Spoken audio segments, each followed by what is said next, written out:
In this class, we like to highlight on the guidelines applicable for the conventional bank who wants to convert their whole operation from conventional bank to an Islamic bank. So the guidelines applicable for them have been classified into some broad heading. First of all, we like to see what are the necessary measures they have to take for converting their conventional bank to an Islamic bank. So let's think of IFIC Bank. It is a purely conventional bank, and if it wants to convert their operation from conventional banking, I mean the operational nature from the conventional banking to Islamic banking, what would be the procedure they need to follow? So first of all, we like to see the necessary measures they have to take. So they have to take all the procedures and create the required tools and explore alternatives to non-permissible financial practices. So it is a huge thing they need to do. They need to set up, and in fact, they need to transform the total procedure of their banking. So they need to set up a new procedure for conducting Islamic banking, and they might require some new tools, which is particularly designed for Islamic banking, and they need to set up those tools. And as they have to stop the non-permissible financial practices, they need to explore what are the alternatives to the non-permissible financial practices. Note that what is non-permissible? Not permissible in the eye of Sharia. And they need to train and promote the personnel required for proper implementation of the procedures of conversion.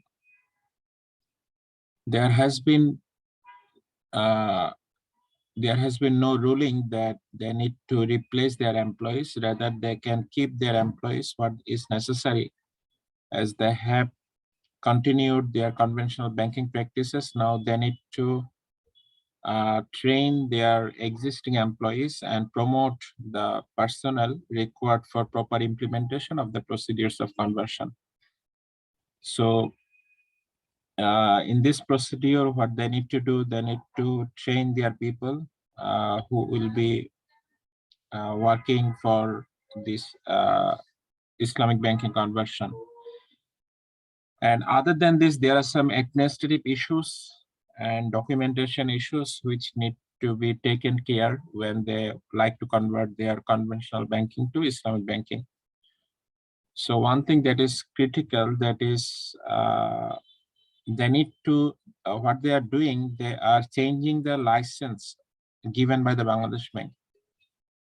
So they need to take all the administrative procedure to change their license from conventional banking to Islamic banking.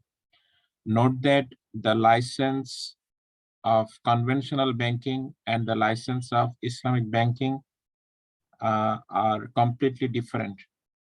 Okay, so by taking conventional banking license, one cannot operate Islamic banking, and by taking license for Islamic banking, one bank cannot operate conventional banking. So this is the way that you can think of that when you have a license of a vehicle for moving in particular route, you cannot take your vehicle to another route for which you have not been given license. Okay, so this is critical. They need to change their operating license, and in addition to this, what they need to do, they need to amend the memorandum and articles of association. You probably have learned about the way of forming a company. When you form a company, you need these two documents initially. After taking the, in addition to getting registered in the register of joint stock companies, you also need to have a memorandum of association, and that is the primary evidence of forming a company.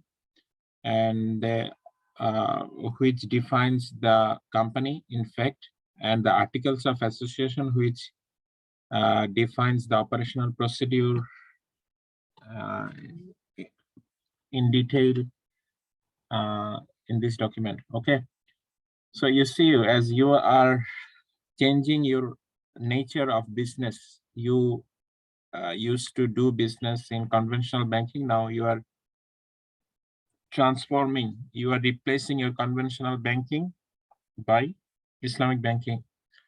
So you see, you have to amend your memorandum and articles of association. So why you are doing this? Because your objective is now different. You need to you need to change your objective. You need to change your operational measures.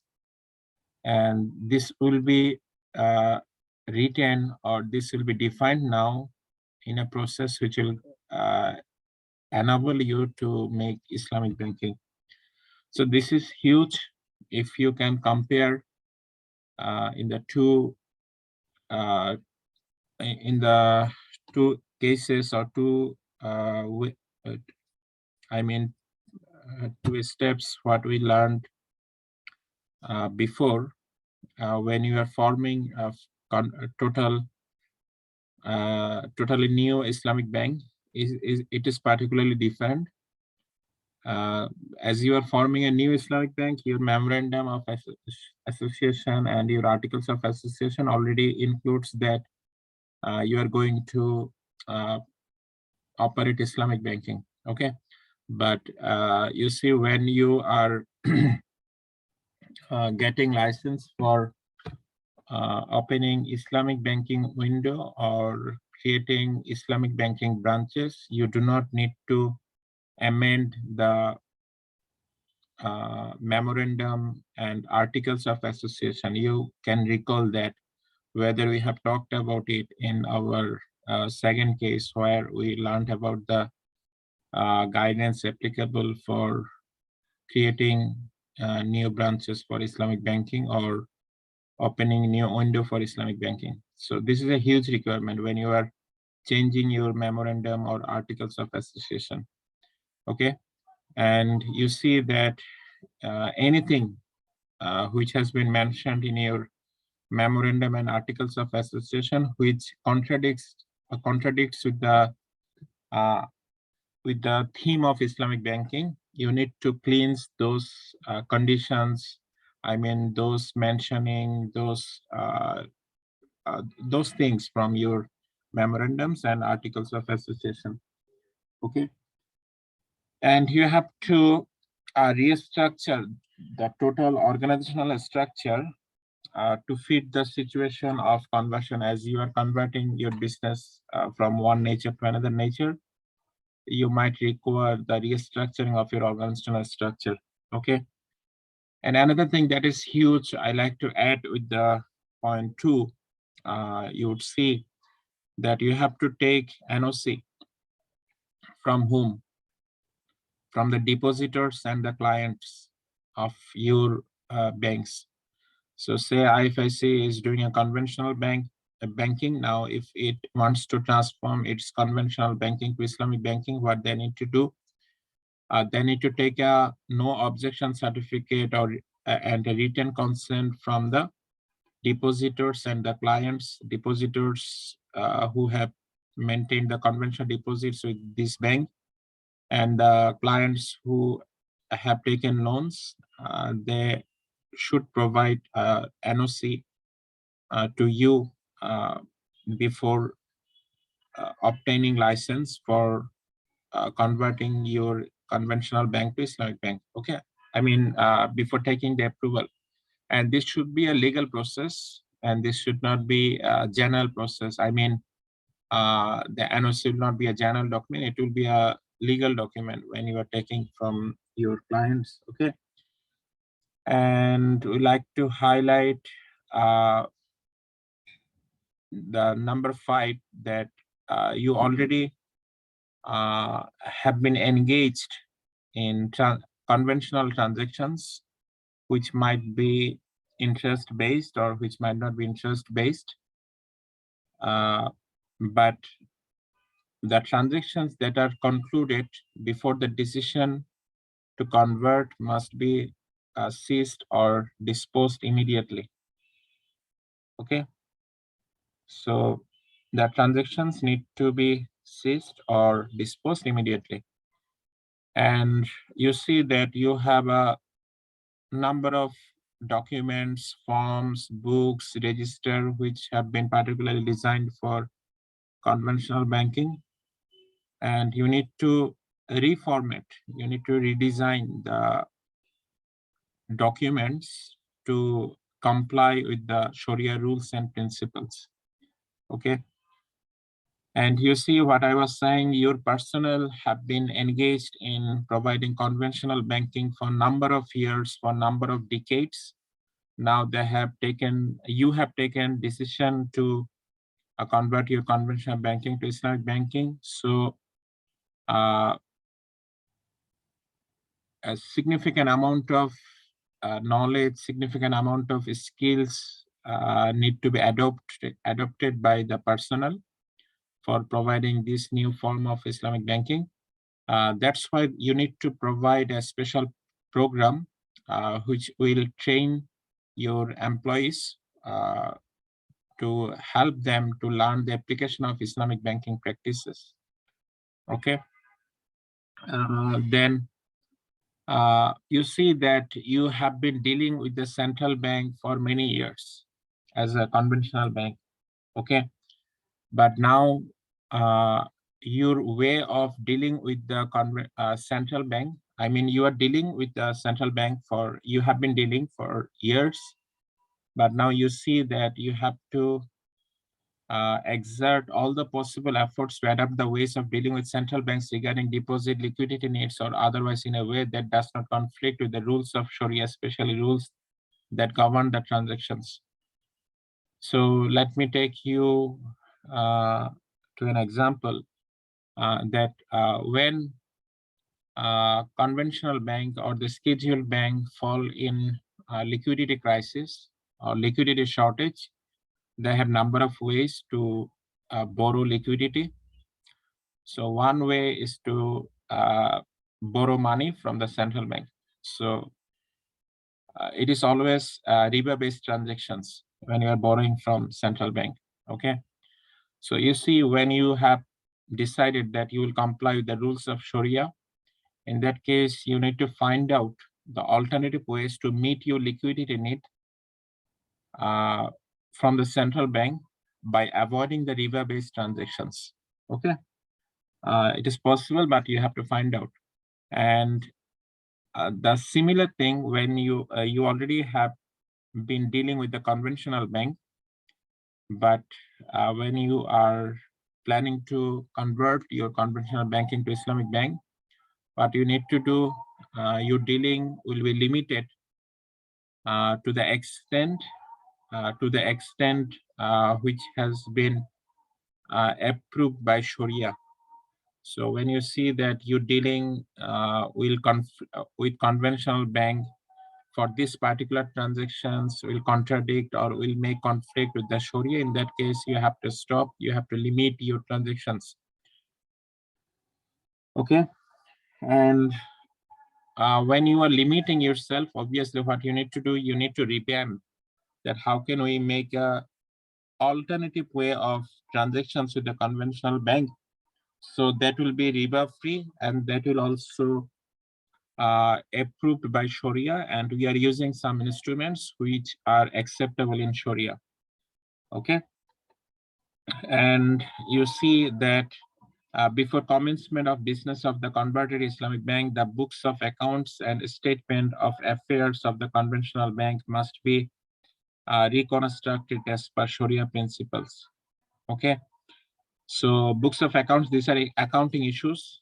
These are accounting issues for any banking company. But when you are converting your nature of banking, you need to modify this, or you need to change this, or you need to alter this for serving the Sharia principles. Okay. And a second category of guidelines, which has a huge implication, for the existing receivables, existing earnings, procedures of the bank. So let's see some issues. You see, all traces of conventional transactions fired by the bank originated any monetary asset and is liable to pay interest for them must be liquidated prior to date of conversion. This is the rule whether such transaction involve individuals, banks, or central bank. You see that you have some transactions. You are a bank, conventional bank, and you want to convert your conventional banking to Islamic banking. You have some transactions with individuals, you have some transactions with other conventional banks, you have transactions with central bank, okay? And those transactions need to be, if those transactions are conventional transactions, and you need to, you are in a position that you are liable to pay interest. You are liable to pay interest. So what kind of transactions it can be? For example, you took borrowing. You borrowed from bank, or you borrowed from central bank previously, and by the nature of the transactions, you are liable to pay interest. So prior to date of conversion, say for example, January 1, 2023 is the date of your conversion.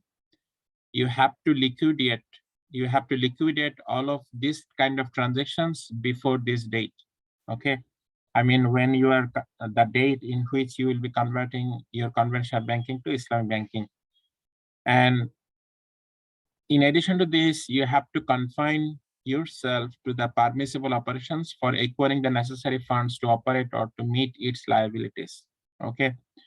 So you see, you are liquidating some transactions, so you need fund. And other than this, for operations, you also need some funds.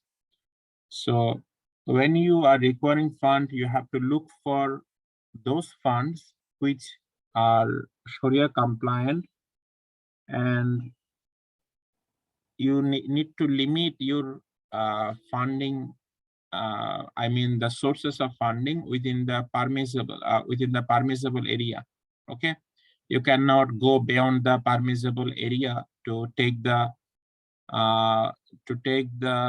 liabilities, or to incur the liabilities to meet up your requirement of resources, or to meet up requirement of your expenses, okay?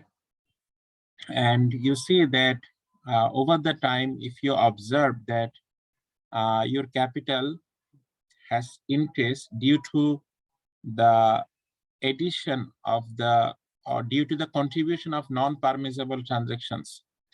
So you have made conventional loans, and out of these conventional loans, you have made profit.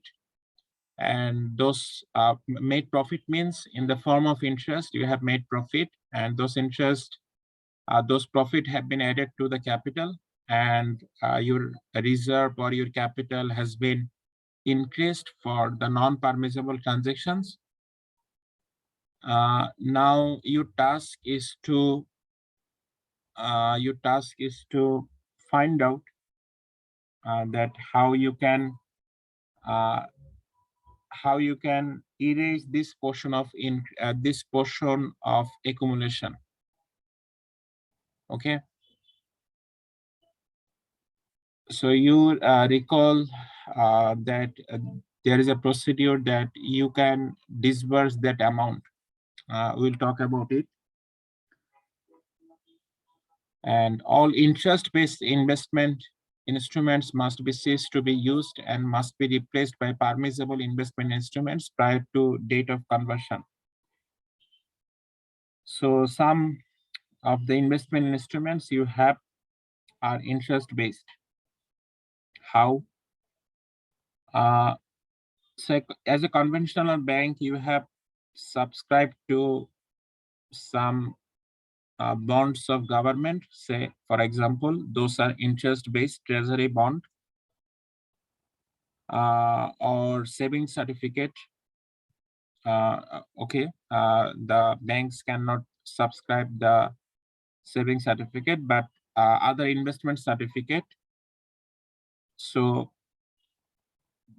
prior to date of your conversion, what you need to do, you need to replace those by permissible investment instrument. Now the question is, what can be permissible investment instrument? You probably have learned that Bangladesh government has issued the Sukuk securities in the late 2020 for some water projects, and that has received a significant interest from the banks, particularly Islamic banks, because of their liquidity, because of their investment need. So that is one example of permissible investment instrument. So by replacing your interest-based investment instrument, you can replace that by Sukuk, which is a permissible investment instrument. Okay. And you see, you have made some loans which are interest-based. As before your prior to the date of conversion, you must terminate those loans, and you need to convert those loans to Sharia based. In Sharia, there is no space for loan. It will be investment. So the interest based loan will be replaced by Sharia based investment. Okay. So these are some ways that how can you deal with the receivables, earnings, obligations, which are interest based, and how can what you can do or what you need to do to replace those by Sharia alternatives. Okay. And another thing which I like to highlight regarding the financial period, you have decided that from which financial period I will be doing the conversion, or I will implement the conversion. Okay. So one thing I like to highlight here that if a conventional bank is converted by its existing shareholders into a bank, then the process of disposing of interest and impermissible earnings should be considered as commencing at the beginning of the financial period in which the conversion starts to take effect. So this is the idea that you will dispose all interest and impermissible earnings. Now, how can you recognize it in your financial statements, and what will be the date in the financial period in which for which this kind of disposal of interest and impermissible earnings will occur? So say financial period in which you plan to convert is 2022 to 2023, say July 1. So the disposition of the disposing of interest and impermissible earnings, the date of this disposing will be considered on the date at the beginning of the financial period. So if it is, say, it will start from July 2022. In that case, you need to show this in the July 1, 2022, or in the month of July 2022. Okay. So this is the way that how you can convert your conventional bank to Islamic banking, but there is a separate guidance for exceptional case that some banks have been acquired by some parties and then like to convert the bank to the Islamic bank. So the guidance is like this: if the purchaser, the acquirer here, who is planning to acquire, who is planning to buy, or who is planning to purchase the all shares or all assets of a conventional bank, and they want to convert it to Islamic bank. is capable of negotiating a deal that could exclude all non-permissible receivables from the acquisition deal in a way that will make the seller solely liable for non-permissible liabilities, then the Sharia requires the purchaser to do so. So you are, what you are doing, you are purchasing only the permissible receivables, I mean, which are interest free. You are acquirer, you are purchasing all receivables or all investment which are permissible, and you are excluding all non-permissible receivables, okay, from your acquisition deal. In that case, the seller here is the acquired who is selling their bank, who are selling their bank. They will be liable for non-permissible liabilities. So this is allowable. I mean, the purchaser or the acquirer is allowed to do so by the Sharia. However, if the acquisition cannot be concluded unless all the assets of the bank, including the non-permissible assets and receivables, are acquired, then there is no objection to the acquisition on this basis, on condition that the purchaser acts as quickly as possible to dispose of non-permissible liabilities, even if the purchaser has to suggest to the creditors of the bank an earlier repayment of a discount.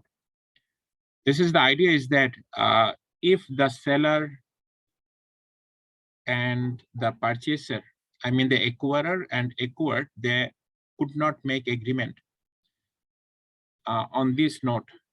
So seller is wanting to sell also the non-permissible receivables to the purchaser or to the acquirer. In that case, what can the acquirer do?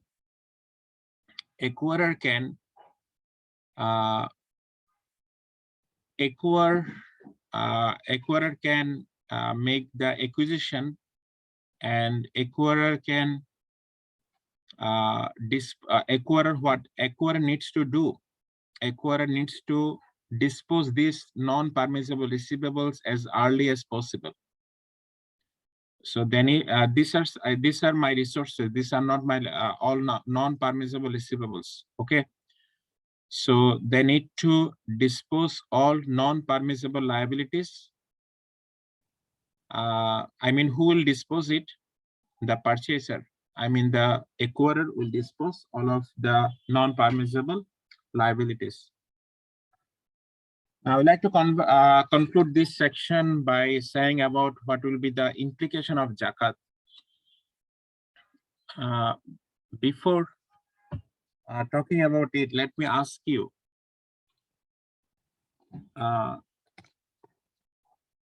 zakat is applicable to individual, or it will also be applicable to institution? What do you think?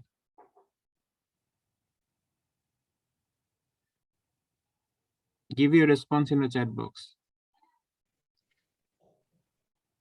Zakat will be zakat is an obligation to some institution, or it is an obligation to individuals only?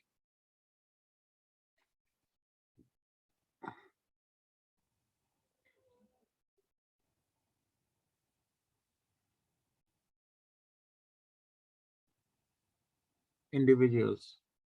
Okay, good. So the idea is that sometimes owners of the bank like to give out of their zakat from their banking company, considering that they have no other assets. So they have ownership in the bank. So based on their ownership of the bank, they like to disburse the individual liability of paying zakat through the bank. Okay. So that is the idea here. It is not the case that the institution is liable to pay zakat. Okay. institution has no religion. The religion is for it is a religious obligation, and the religion is only for individuals. Okay, it is not for anything other than individuals. Okay, so any activity, any Sharia activity cannot be performed by Muslim, cannot be performed by anything other than the Muslim individuals. So only the Muslim individuals can perform all the Sharia activities. I mean, here the Sharia activities, I'm meaning the religious activities or the religious issues. Okay, so note that Islamic banking is not a religious issue. Okay, Zakat is a religious issue. Islamic banking is following the Sharia principle, and there is a source of guidance from the religion, but it is not. I like to reiterate from our lecture 1 that there is no religious obligation. Okay, in the banking, that you need to take this religion to subscribe the Islamic banking or to offer the Islamic banking. Okay, so you see, after the conversion, the zakat liability will start to exist for the new owners from the date of decision to convert. What is the idea here? So say 10 people, uh, 10 new people have become the owner of the converted conventional bank or the new Islamic bank. Okay, the previous owners have sold off their shares. Okay, so if the nature of their operation is like that, the owner's zakat will be paid by the bank. In that case, the new owner, I mean, after the conversion, will not take the liability to uh, spend out the zakat. Okay, this liability will be borne by the previous owners. Okay, who are there before the conversion. Okay, now this is the section on which we wanted to highlight regarding the Sharia Supervisory Board. You probably can recall I mentioned this one, that we'll be talking about it.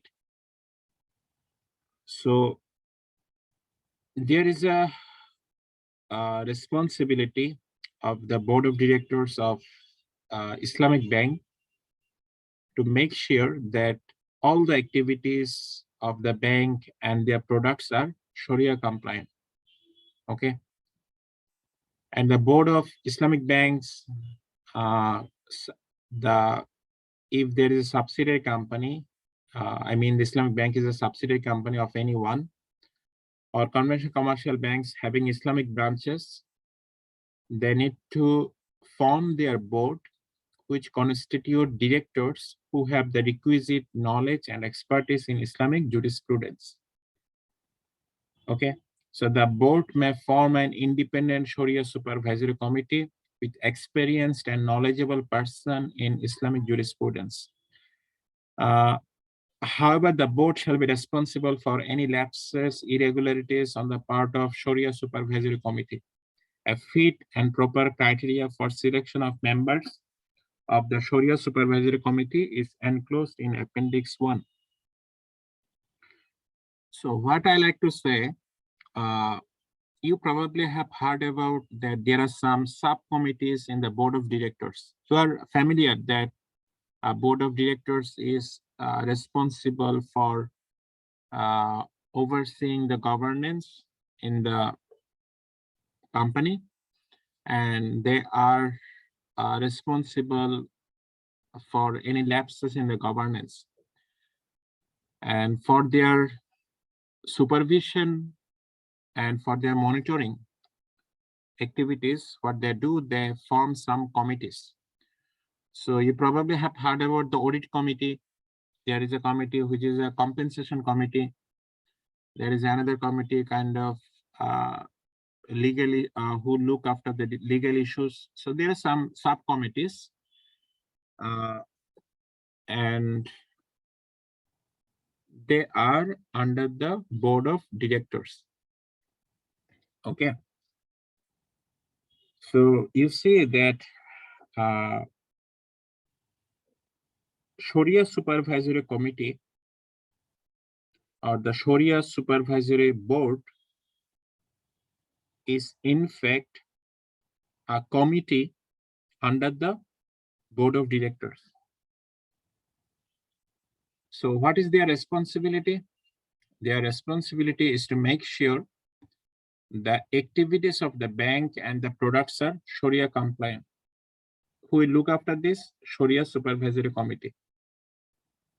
But if you see any lapses in the Sharia practices, Sharia Supervisory Committee will be responsible, obviously, but ultimate responsibility will be borne by the board of directors. Okay. On the part of Sharia Supervisory Committee, who will be responsible? The board of directors will be responsible. And the Sharia Supervisory Committee is a primary committee who looks after the implementation of Sharia in the Sharia-based institution like bank, Islamic Bank. And this Sharia Supervisory Committee, who will be the members, who can be the members of Sharia Supervisory Committee, and how this Sharia Supervisory Committee can be created, can be formed, how the members will be selected, this have been guided in this Appendix 1. Appendix 1 of which document? Guidelines for conducting Islamic banking given by the Bangladesh Bank. Now let's move to the Appendix 1. What have been said about the Sharia Supervisory Committee? So fit and proper criteria for selection of members of Sharia Supervisory Committee. We'll spend time here to understand each and every point here. Because there are so many questions regarding the practices of Islamic banking in Bangladesh. And you see, for any lapses in Sharia, the first responsibility obviously will be taken by the Sharia Supervisory Committee, then the ultimate responsibility will be taken by the board of directors. So if you see any lapse in the implementation of Sharia, and you need to think of that either Sharia Supervisory Committee is not taking care of their responsibility well, or the bank is doing this kind of activities which are non-permissible without the knowledge of the Sharia Supervisory Committee. One of these hypotheses is true. So let's look at that, how the Bangladesh Bank has guided to the Islamic banks for forming the Sharia Supervisory Committee. Okay. Have we got the nature of the Sharia Supervisory Committee? What is their organizational structure? I mean, what is their place in the organizational structure? Have we got it?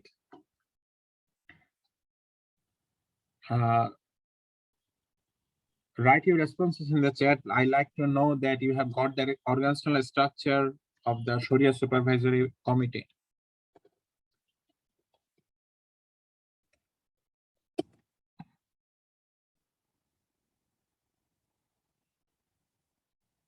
That what is their place in the organizational structure?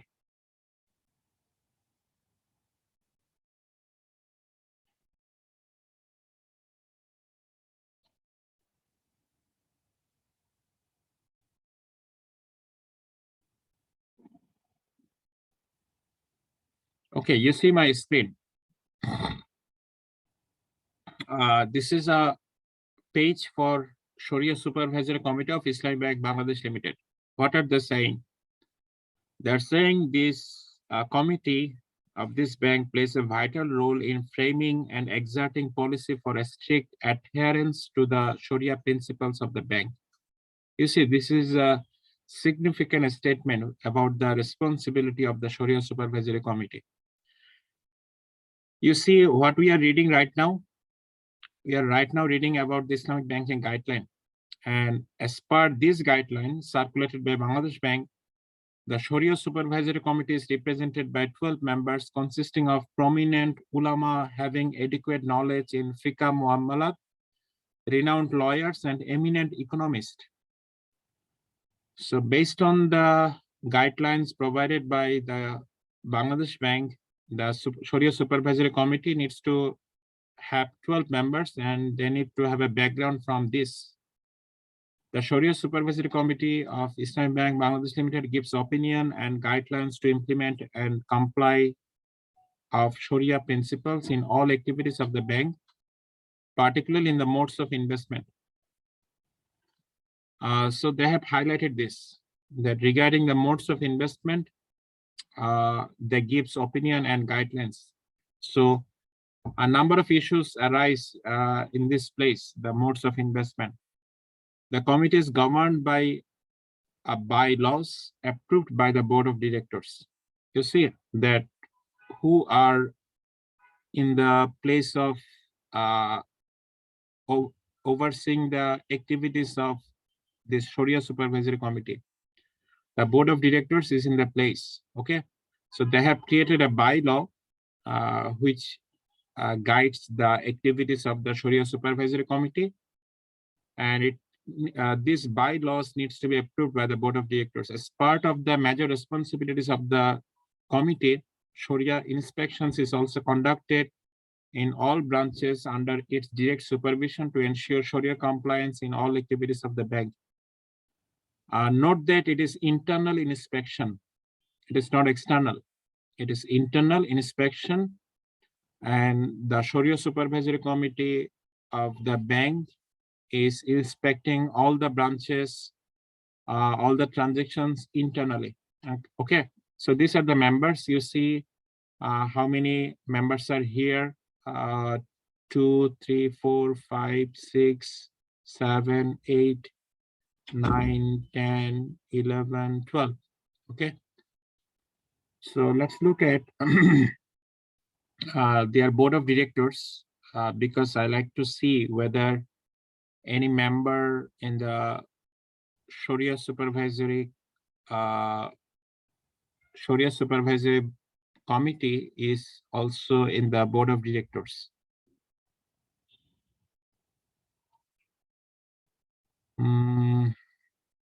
I do not see. Let's return to the appendix 1 and we'll talk about it more.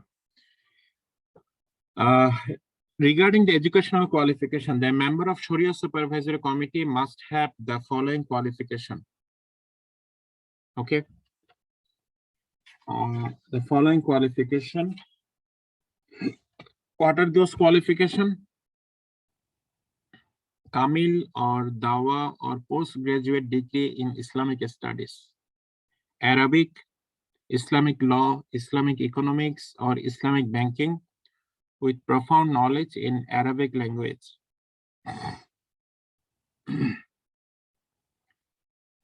Okay.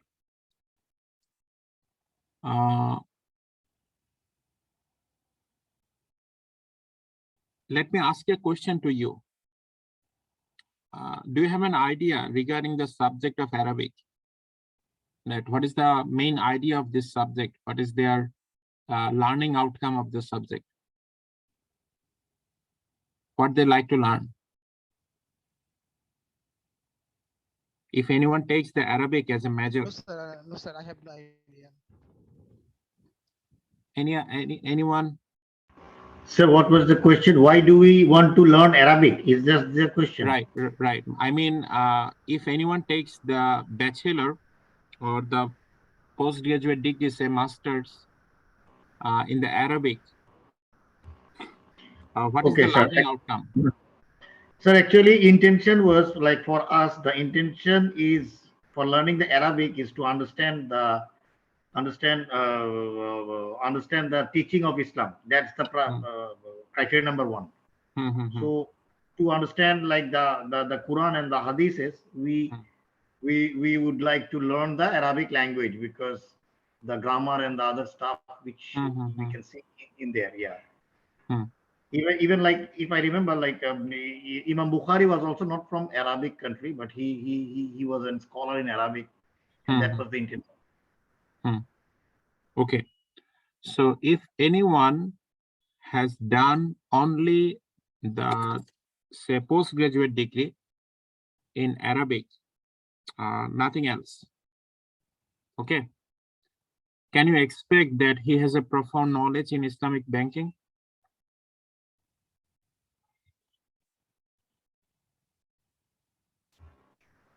No. Okay. So Arabic is a language. Arabic is a language. So learning language will enable you to read out the document written in that language. But reading those documents in the language is not necessarily likely to give you the profound knowledge in the Islamic finance or Islamic banking or the Sharia. Okay. So these things are particularly critical when, if it is Kamil, or if it is Dawa, or if it is Islamic studies, or if it is Islamic law, if it is Islamic economics, or if it is Islamic banking. In that case, I appreciate that they are in a process of achieving a profound knowledge. Okay. But when someone is only in Arabic, nothing more, I cannot believe that he will or she will have a good understanding of what is going on in the Sharia. Okay. So particularly in the Kamil, there are some measures in which you can concentrate. So one measure is particularly for hadith, that you will learn about the hadith, you will become muhaddis, and then you will be taking, you'll be looking at the fiqh, and if you focus on fiqh, you will become the mufti. So in this way, there are other two measures. So I just have given you the idea of two measures in Tamil. Okay. So you see, when one is mufti, he has a significant knowledge, or he has achieved significant knowledge in regarding what to do, what cannot do, what not to do according to Sharia. Okay. Okay. So we have got an idea that what should be the educational qualification. Okay. So these are some educational qualification. Regarding the experience and exposure, each member of the Sharia Supervisory Committee must have at least 3 years of experience of teaching or research work in Islamic jurisprudence, Islamic law, Islamic banking related subject. Must have. You see that how much emphasis has been given on this. At least 3 years experience. So if we look at the Sharia Supervisory Committee of IBBL, let's read about the details of the members of the Sharia Supervisory Committee. I do not see. Okay, let me take you to the report if it is available there. Okay, we can take the annual report.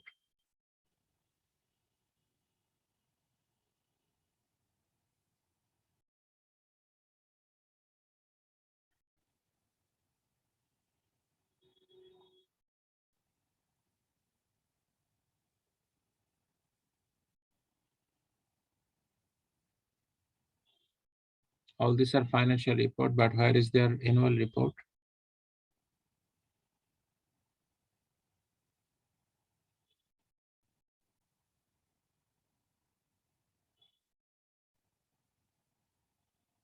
Where they have kept their annual report? Shareholders information, probably, yeah. It should be here. No, I do not see. Mm.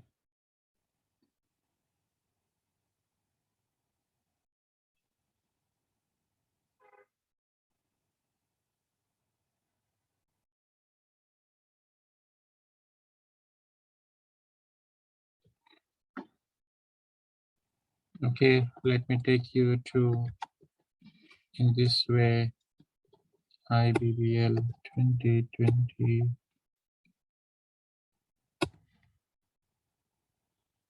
Okay, it is in which link? Home annual report. I like to see whether they have provided the details of their Sharia Supervisory Committee in their annual report, so that we can check that whether what is their background and do they have experience. Okay, we'll look at those. You see that they need to have 3 years experience as a member of any Darul Ifta or Fatwa board in giving Sharia rulings on Islamic trade and commerce or banking and financial matters. So they need to have 3 years experience as a member of Fatwa board or Darul Ifta.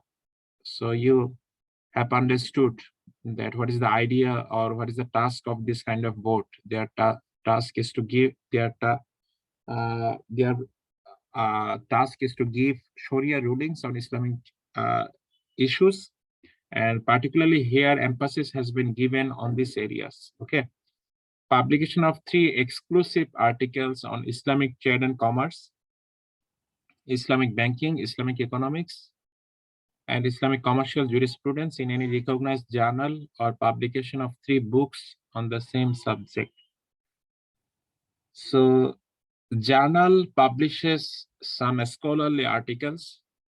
So say for example, I shared an article with you in the Google Classroom. You have seen that how the Islamic banks, okay, how Islamic is the Islamic bank.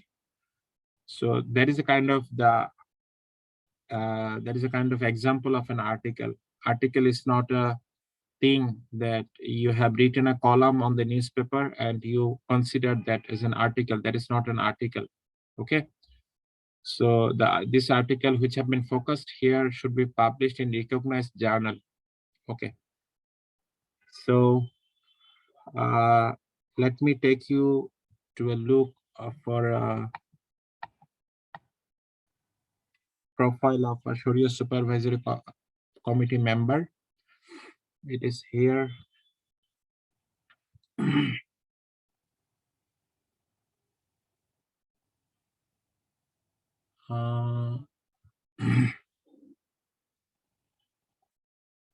Page 49. I do not think that they have provided adequate information. This is page number 48.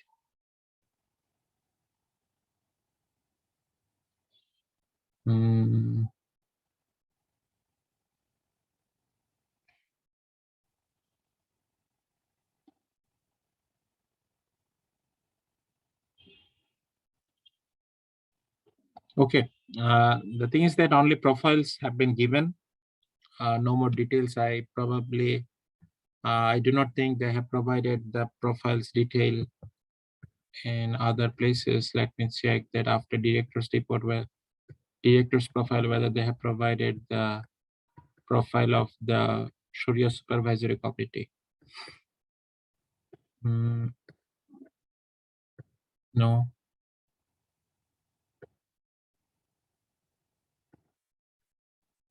So I cannot verify it either from the website or from the annual report regarding the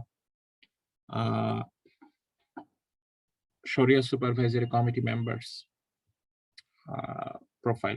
Okay. And track record, they must have an impossible track record in social, economic, and financial dealings.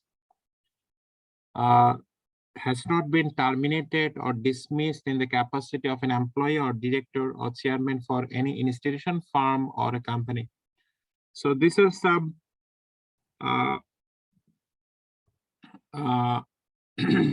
issues that they are not There are not some people on which the responsibility of implementing or guiding the Sharia cannot be handed over. Okay. The solvency and financial integrity, and the member cannot be is not someone who involved in any illegal, improper activity, particularly related to banking business. And he is not a person who was default in the payment of dues owed to any bank or financial institution, and or default in payment of any taxes in individual capacity or as a proprietary concern. Integrity, honesty, and reputation. He has not been convicted in any civil criminal offense. He has not been subject to any adverse findings or any settlement in civil criminal proceedings, has not been contravened any of the requirements and standards of regulatory system or the equivalent standards of requirements for any regulatory authority. And he has not been debarred from giving religious rulings by any religious institution body. So some people might be in a place that they have been debarred from giving religious rulings. In that case, they cannot be a member of the Sharia Supervisory Committee of the Islamic Bank in Bangladesh. Okay.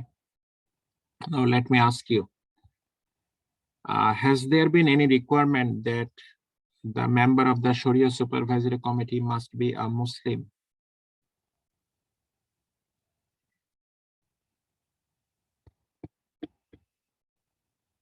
Have you seen any criteria where there has been mentioning or there's an implicit idea that the Sharia Supervisory Committee member must be Muslim?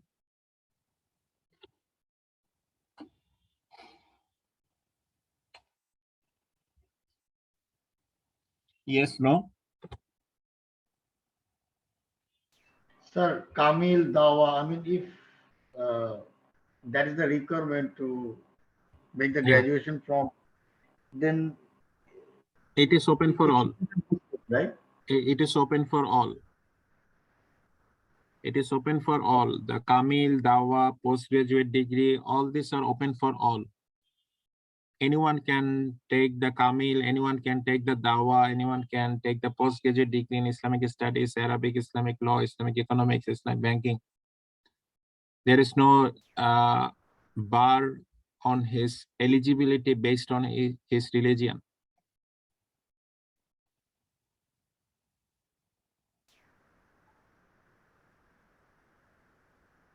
Am I clear to you?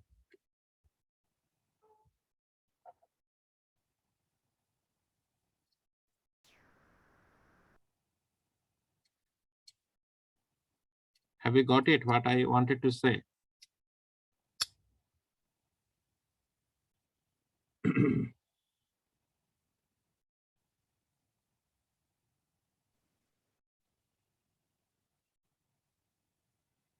Yeah, you have got it.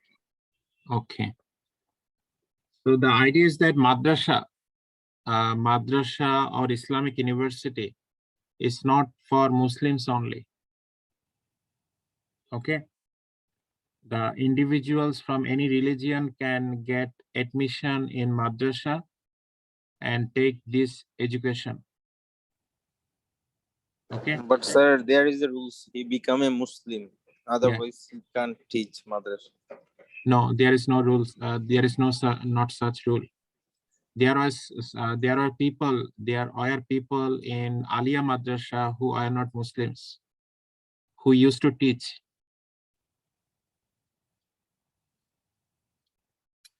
Sir, is it right for Muslim?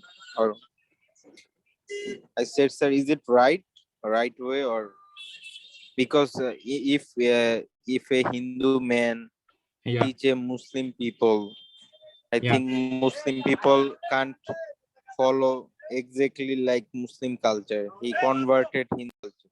Okay. Say, for example, you are in madrasa, you want to learn the Arabic language. Do you require that your teacher must be a Muslim?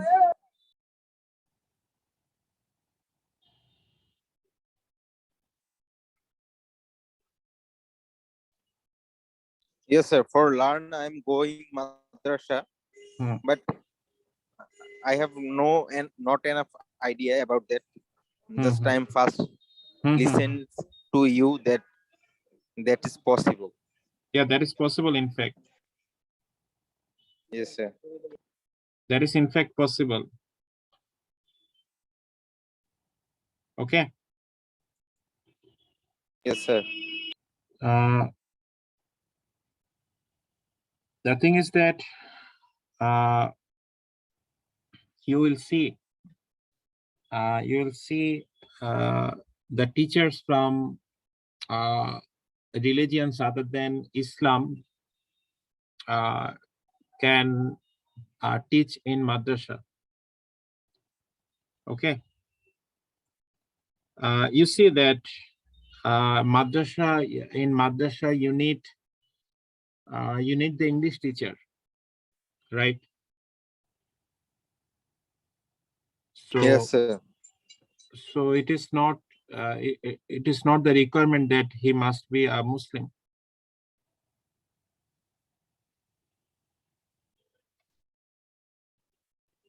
Have you got it? I mean the idea.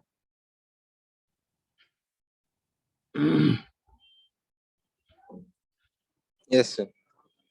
Okay. But my question is that he learn other person Arabic language or Quran, but he also maintain his religious, like he doing puja or murti puja like that. So I think this is the sir contradiction. Okay, the idea is that which areas will be taught by them. Okay, probably he will not be teach you the Sharia rulings or the understanding of Quran. Okay, but he might be in a place that he will teach you the Arabic language. Okay. Yes, sir. Okay, so let's proceed. Okay, we'll talk about the section 4 after a few minutes, but let me take you to some evidence that what is going on. I asked you to find out this news that what action has been taken by the Bangladesh Bank.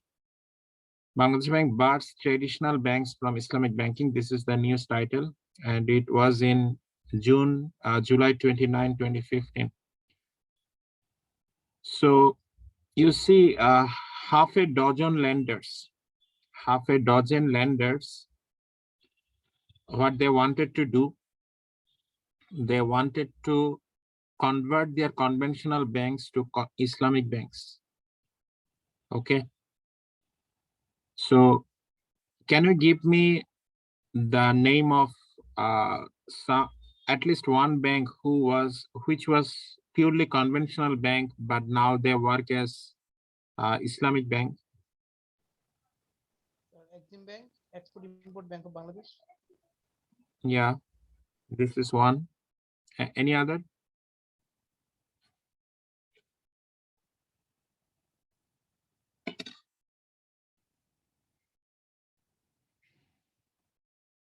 Okay, find out the name of those. But what you have seen here that at least 6 commercial banks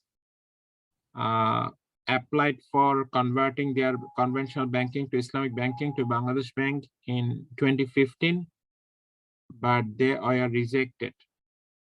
So even the conventional banks which were earlier permitted to open branches or windows for Islamic banking are not allowed to do it anymore. So you see that some conventional banks before this date are given approval for opening Islamic banking branches or to create a separate window for Islamic banking. We already have gone through the guidelines for this, okay? But central bank has restricted their permission from allowing these banks to create new branch or new window. Okay, I mean for the conventional bank. And Bangladesh Bank will not entertain their demand. The deputy governor said yesterday the banks that are now awaiting the license to become Islamic Sharia-based banks should have been taken their original permit as Islamic banks instead of conventional one. Have we learned about this today?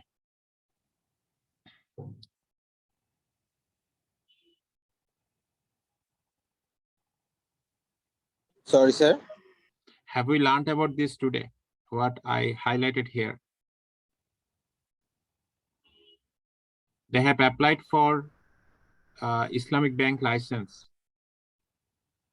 So it is their mandatory requirement according to the guideline, and they need to replace it with the replace their original permit or original license for the conventional banking. Have we learned about this today?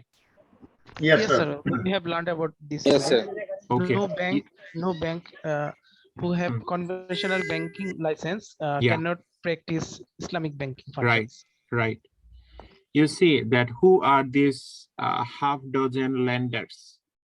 We like to see who are those who applied for converting their conventional banking to Islamic banking.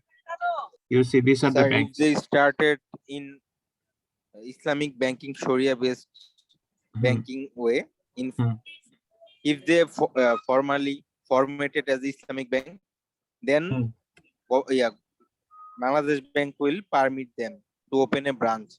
But they already start their branch as a conventional banking. And after that, they will start their branch as a Islamic bank. So that's why, sir, I think Islamic Bangladesh Bank do not.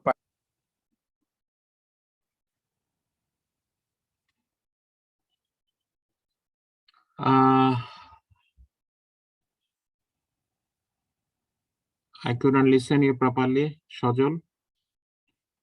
So you're asking for reason that why the Bangladesh Bank took the decision not to give the license to this conventional bank for becoming the Islamic bank. Okay, what I was saying that these are the conventional banks who applied for converting their conventional banking to Islamic banking. So IFIC, Jamuna, NCC, Standard, Southeast, and newly established South Bangla Agriculture. Do you have evidence that any of these banks has got license for Islamic banking by this time? I mean, right now we are in 2022. Do you have information that any of this bank has started offering Islamic bank, offering Islamic banking services? I think the IFSIC. Yes, sir. IFIC. Yes, it's now Islamic bank. Permit them. For IFIC, sir. Okay. What about others? Sir, I do not know much about this others bank, but I think they are under decision maybe. Okay. That means they have not. I mean, they have not converted their conventional banking to Islamic bank. They have not converted their conventional banking to Islamic bank. But they are they have created some Islamic banking branches. Is it the way they are offering the Islamic banking services? What do you think? Sir, it is if they apply these types of policy, it is clear violence of Islamic Bank Convention rules, because no conventional bank cannot operate Islamic banking unless they are fully licensed for Islamic banking. No, I was saying that you have given me the idea that IFIC has offered the Islamic banking services. Yes, IFIC sir. IFIC is offering Islamic banking services, and most probably they have opened Islamic banking window, and under this window, it is operating its Islamic banking. but not full-fledged Islamic banking. Okay, that is I'm asking for. Okay, I'm asking for IFIC is offering the Islamic banking through their separate window, or they have created some Islamic banking branches separately. Let me check it from their site.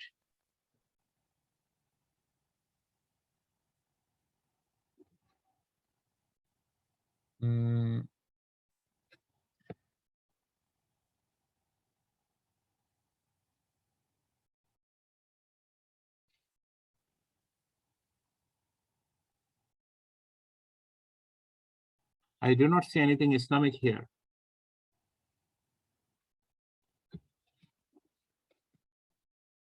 Is there anything wrong?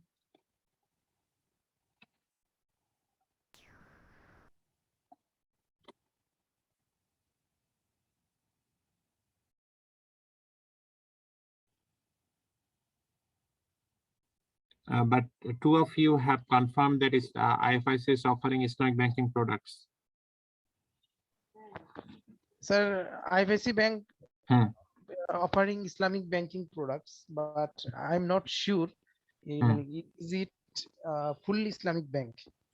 I'm not asking whether IFIC is in Islamic bank. IFIC is not an Islamic bank right now. Okay.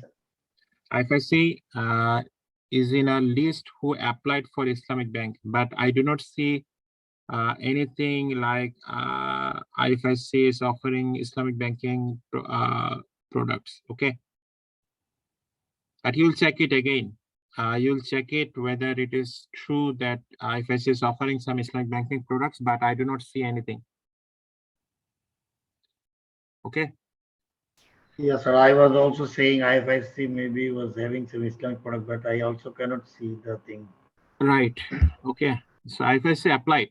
IFIC applied, but they are rejected. And Jamuna Bank also, NCC, Standard, Southeast, and the South Bengal Agriculture newly established in the 2015. They got licensing probably in 2013. And they have applied for what? They have applied to full-fledged Islamic bank.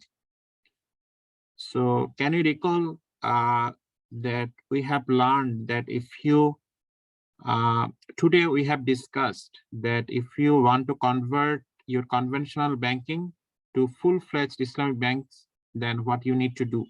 We have learned about the guidelines applicable for this. Okay.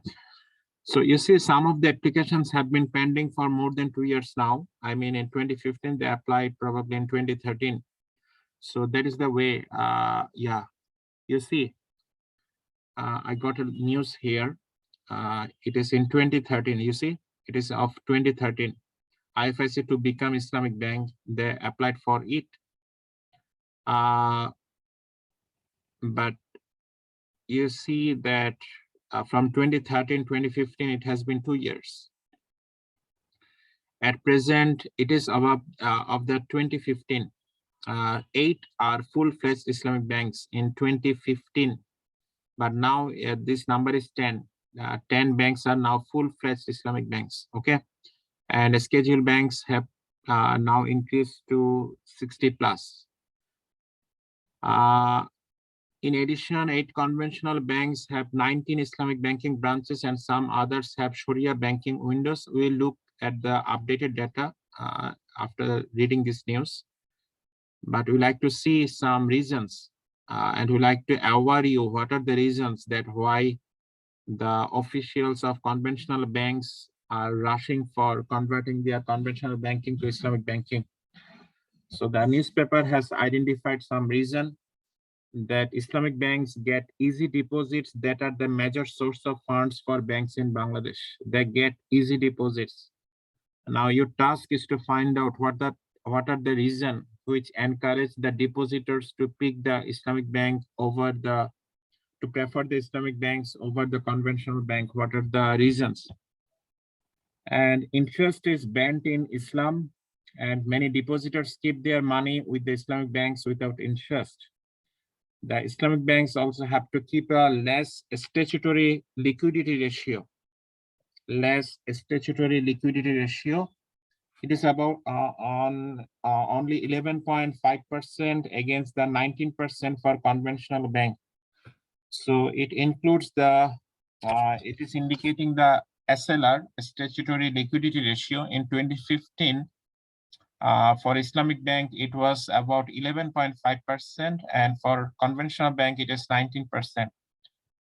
So why do you think this difference should encourage the conventional bank to become Islamic bank? What kind of cost is involved with the SLR? In economic term, I would like to know what is the term here you would say.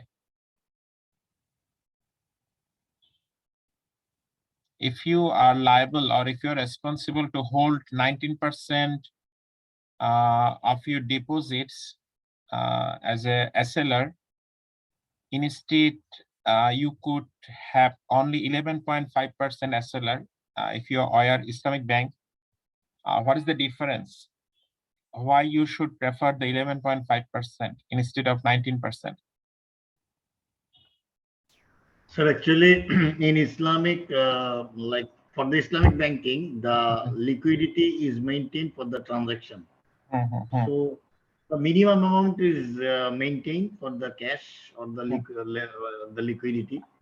So 11.5% is quite less amount to maintain the transaction for that. But the above one, which is the 19% one, this has the potential for earning interest.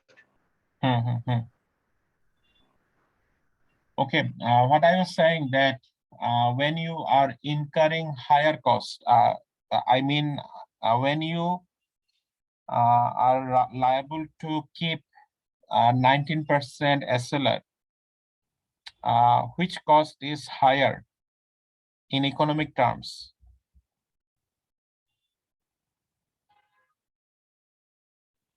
You're familiar with some kind of cost? So which cost is higher when you have a higher liquidity requirement?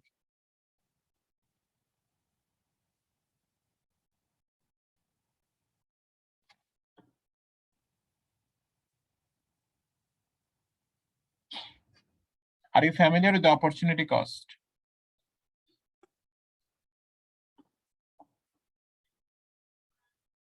Yes, sir. Are you familiar with the opportunity cost? So which banks have higher opportunity cost for their differences in the liquidity requirement? Islamic banks incur higher opportunity cost, or conventional banks incur higher opportunity cost for their liquidity requirement?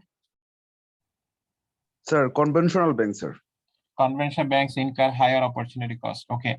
Now let me ask you, are you familiar with the advanced deposit ratio ADR?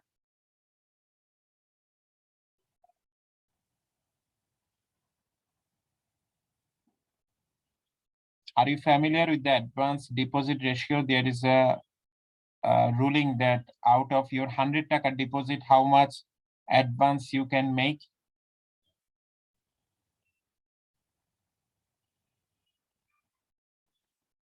Yes or no? You have learned about that advanced deposit ratio, or you listened it earlier, or you didn't listen it? So the term has been heard, like we have heard the term, but didn't work. Okay. No much details about it yet. You see, it has been identified as the second reason. It has been identified as a third reason that Islamic banks have more investable funds than other types of banks. You see, what is the reason? What is the reason? If you have understood this, you can answer that. What is the reason for this? Why Islamic banks have more investable fund than the other banks out of the same 100 taka? What is the reason? Out of the 100 taka deposits, why Islamic banks have more deposits to make investment? I mean, they are more deposits as investable. What do you think? Why?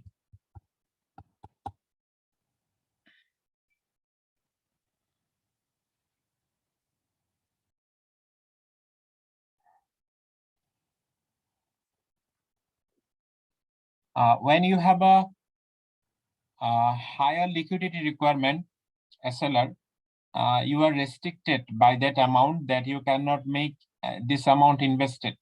You have to maintain this amount in liquidity. Okay. So you see which banks are in higher requirement of liquidity, the Islamic banks or the conventional banks? Islamic banks are in a place of lower liquidity requirement. In that case, if they are in a place of lower liquidity requirement, they have more investable fund out of the same 100 taka compared to conventional bank. Okay, so you see that they have given this number based on the applicable ADR ratio in that time. The Bangladesh Bank changes the ADR ratio from time to time. ADR ratio, you will see that what is the ADR ratio for conventional bank now and Islamic bank right now. Okay, if I search for it, ADR ratio, Bangladesh Bank. Okay, you'll see. According to this, on this date, what Bangladesh Bank has said, the Bangladesh Bank has increased the ADR last year to help the economy recover from the impacts of COVID-19 pandemic. Under this move, the regulator increased ADR by 2% for all banks, setting the ratio 87 for conventional and 92% for Islamic banks. Have you got the reason why Islamic banks get this ratio higher? Have you got the reason why they have more investable fund?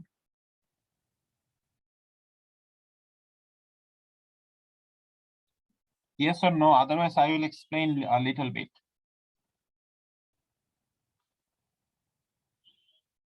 Yes, sir. Please explain a bit. Say there are two banks. Okay, one is conventional bank and another one is Islamic bank. So both have 100 taka deposit. But out of the 100 taka deposit, the conventional bank can make 87 taka investment and Islamic bank can make 92 taka investment. Okay. So based on for the differences in this ratio, the Islamic banks always have higher investable amount given the same amount of deposit in comparison with conventional bank. Have you got it? So why it is possible? It is possible because Islamic bank has lower liquidity requirement. So when you have lower liquidity requirement, you keep less in liquidity, you have more free fund for making investment. But when you have a higher liquidity requirement from the regulator, you have less available fund for making investment. Have you got the idea? These are simple ideas, not very complicated.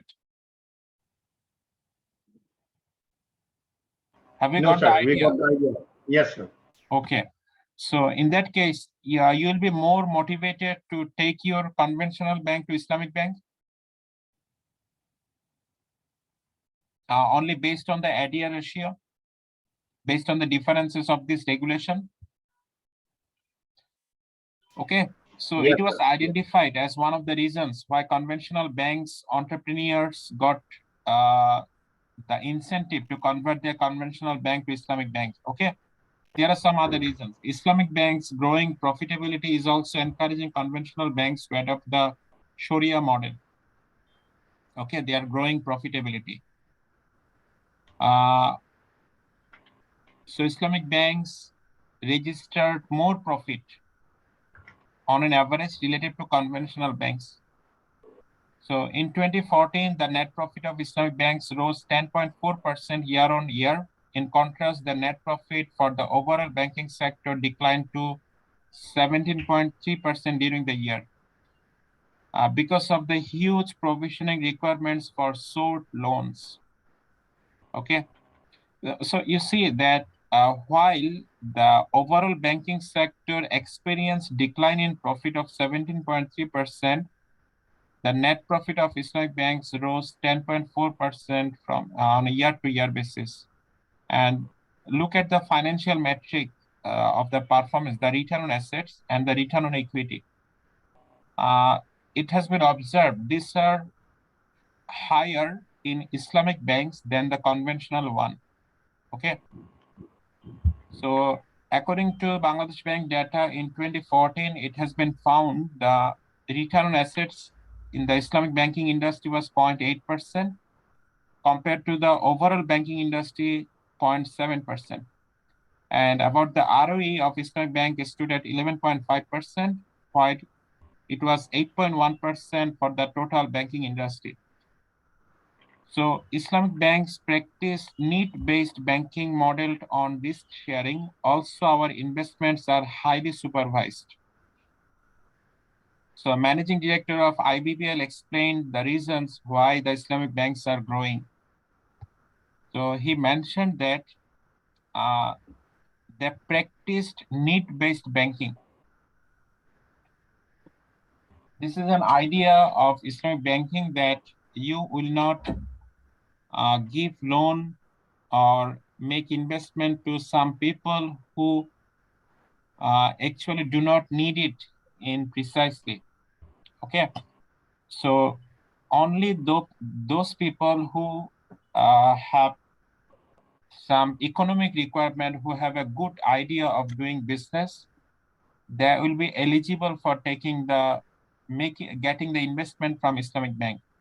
Okay, but from the conventional bank, sometimes you actually do not need that product, but consumers, conventional banks are mostly focused on consumer financing, but that might be misleading when I'm saying the most concentrated. It varies from bank to bank, but they encourage the consumer financing.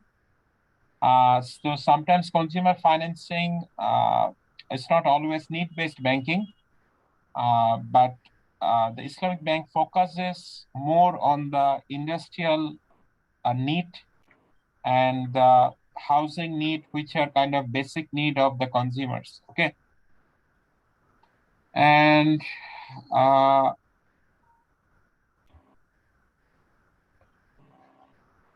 the people who applied for the license of Islamic Bank, they are surprised when they got refusal from the Bangladesh Bank to convert their conventional bank to Islamic Bank. So what I was saying,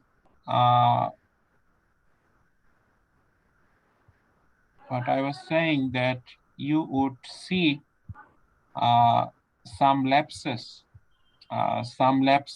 of Islamic Bank, that why the lapses are happening. This is a report which is published in September 15, 2021, which highlighted the increase of deposit and in Islamic Bank by significant growth, 12.61%. And I like to draw your attention to some updated numbers. As of September 15, 2021, I couldn't verify it from the Bangladesh Bank. Bangladesh Bank has a separate inspection department for the Islamic Bank under the Banking Inspection Department. Sorry. Under the banking inspection of the Bangladesh Bank, they have a separate department for inspecting the Islamic Bank. This is external inspection. You probably can recall that I mentioned about the internal inspection. So you see, this is a kind of external inspection conducted by the Bangladesh Bank. And Banking Inspection 7, this is their department name. It is particularly for inspecting the activities of Sharia-based Islamic banks. Okay. Sorry, Sharia-based Islamic bank. It cannot be Sharia-based. It can be Sharia-based commercial banks, or it can be Islamic commercial banks. It cannot be Sharia-based Islamic commercial banks. This is kind of redundant words. Okay. But what they have done, they have mentioned that they supervises the activities of 5 Sharia-based Islamic commercial banks and also supervises the activities of Islamic branches and windows of the conventional private banks under the Department of Banking Inspection 3, 4, and 5. I like to see that whether they have the Department of Banking Inspection 8, Department of Banking Inspection 8, which also supervises or inspect the Islamic Bank. I like to check it first, then I like to talk about it. It's open. Yeah, it has opened. I do not I do not see what is the task of the Banking Inspection 8. So what is the reason why I explored the Inspection 8? The reason is that you can recall that I mentioned that I will take you some updated data. Out of 60 scheduled banks, 33 are offering Islamic banking services. Out of 60, 33 are offering Islamic banking services. Either they are full-fledged Islamic bank, or they have Islamic banking window, or they have Islamic banking branches. Okay.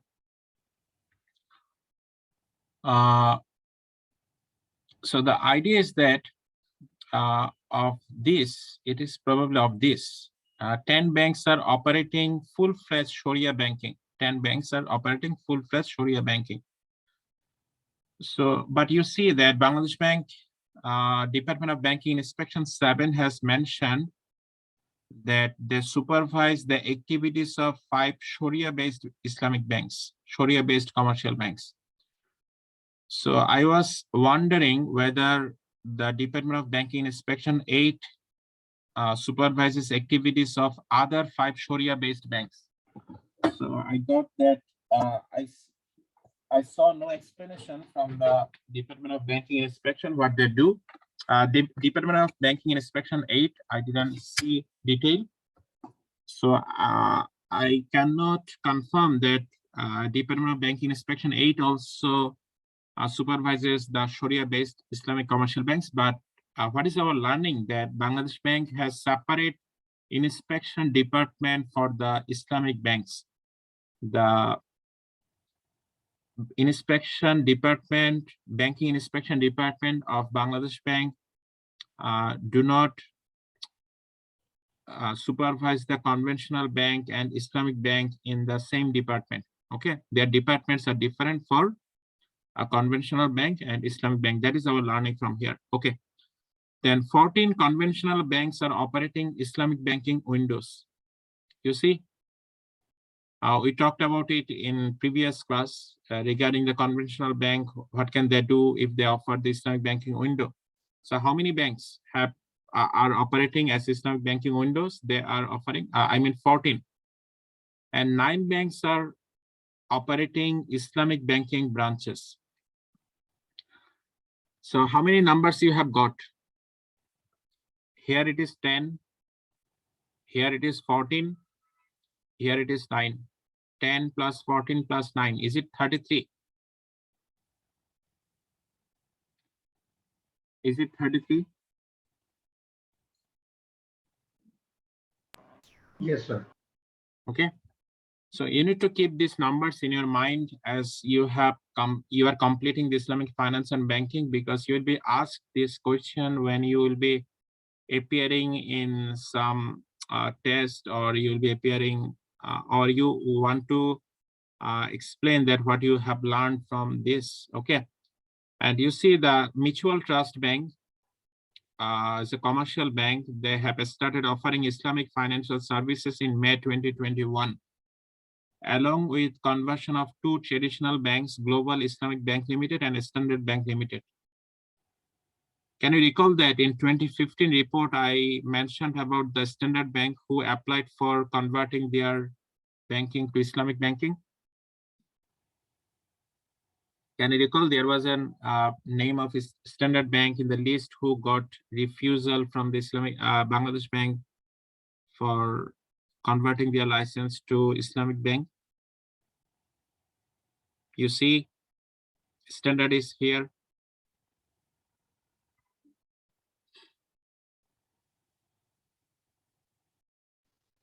Yes, no? Yes, sir.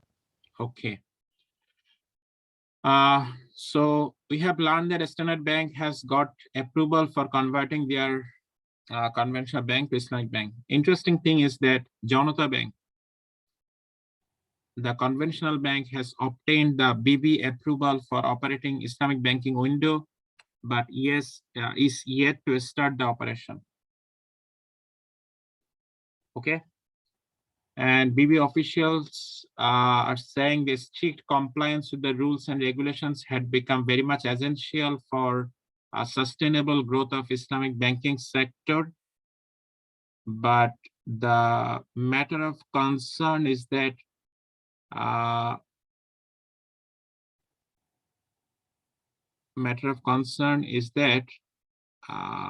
separate act for guiding the or for regulating the Islamic banks in Bangladesh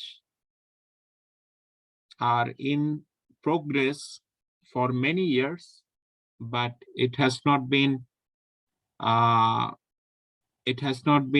formalized, or it has not been issued up to today's date. Okay, so that is a matter of concern, that we have not we do not have a separate act for Islamic bank, and this is particularly essential as the Islamic banks are growing.